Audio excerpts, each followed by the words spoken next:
So I'm Aanal Bhatt. I'm a psychotherapist. I recently started my own practice and I've been working with individuals of all kinds of issues and queer community and pride and all of that is really, really close to me. So it was a very joyful thing for me to, get in touch with you for this. Okay. So, please describe your thoughts on different gender identities.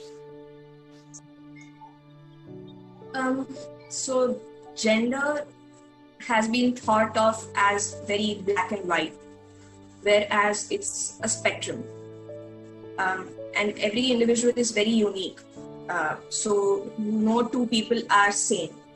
Even a pair of twins are going to be really different from each other. They aren't going to like the same kind of things, or they are not going to be temperamentally same. But somehow when it comes to people expect them to, fall into just two categories of people. Whereas it's a spectrum. People are a unique combination of things and people tend to identify with very unique and different qualities. So I think of gender as that. Whatever the person is comfortable to identify with or describe themselves as is what or who they are. And regardless of what they choose to identify with, they deserve respect and love.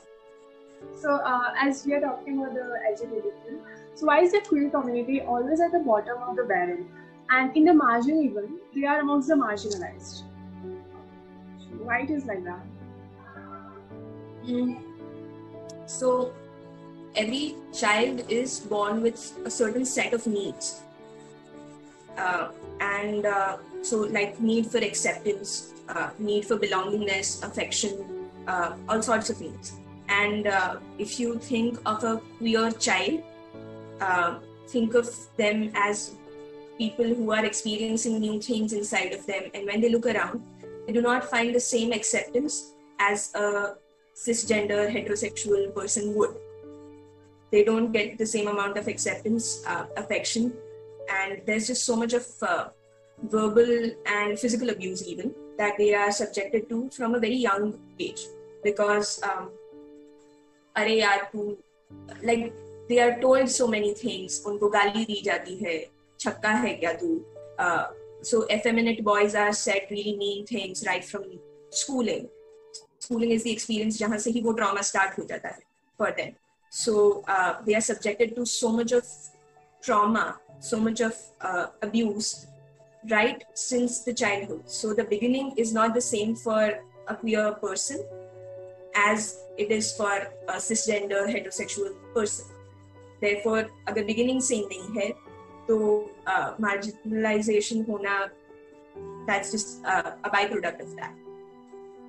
Isn't it about the grooming that how their parents treated LGBTQ community? Isn't it like that? Absolutely. A lot of hatred that a lot of people have towards the community comes from a lot of conditioning. And conditioning is basically what you see throughout the years, the kind of learning that you get. So it's not just about the parents, it's also the kind of things that you see over the media. So when we were kids, we would see these images of, say for example, there was a Bobby darling, but people would often say bad things about him. The characters in which he would be shown would always be very derogatory. So the conditioning that happens is that, these people are very bad, or we are supposed to look down upon them, or we can use bad language towards them as if they aren't, as if they don't get hurt. So the conditioning is that, it's okay, you can do these things to them. Yeah, so stay away intervenes from them. And teaches the child. Exactly. Yeah, they are strangers, they get teaches the child. Exactly. But that sensitivity is not something that kids are taught of. And that's actually a very good point that you put out, that empathy has to happen since a very young age. Because a lot of times people think this is an uncomfortable subject and parents don't really educate kids about that. But your lack of dialoguing does not really mean कि बच्चे को ये पता नहीं चलने वाला है. They will just find different ways of getting information about this, and really misinterpreted information for that matter. And then they just build opinions or views about things that aren't really true. So yeah, as we talked about this, as we talked about the myth one, so tell us about one myth you have been hearing about your lifelong about the queer community. Like, like there are so many of them. Yeah. So,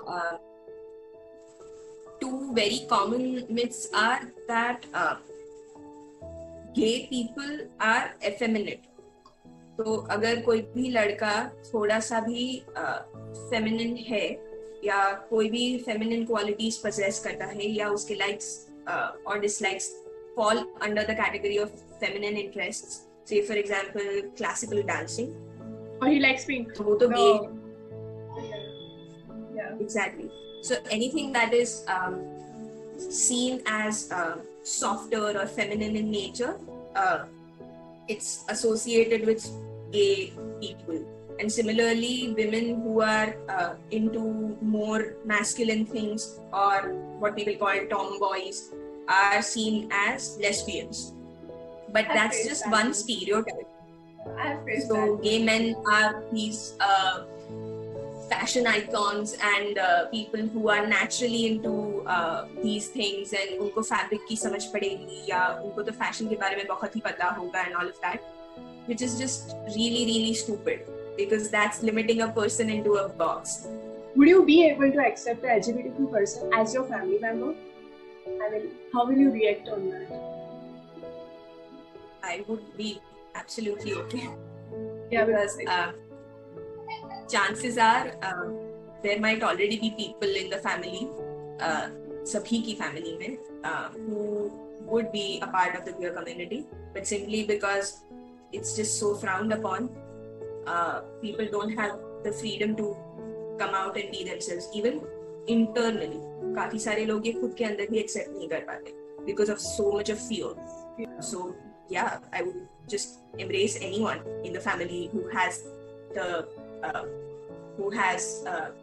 tried to meet their authentic self.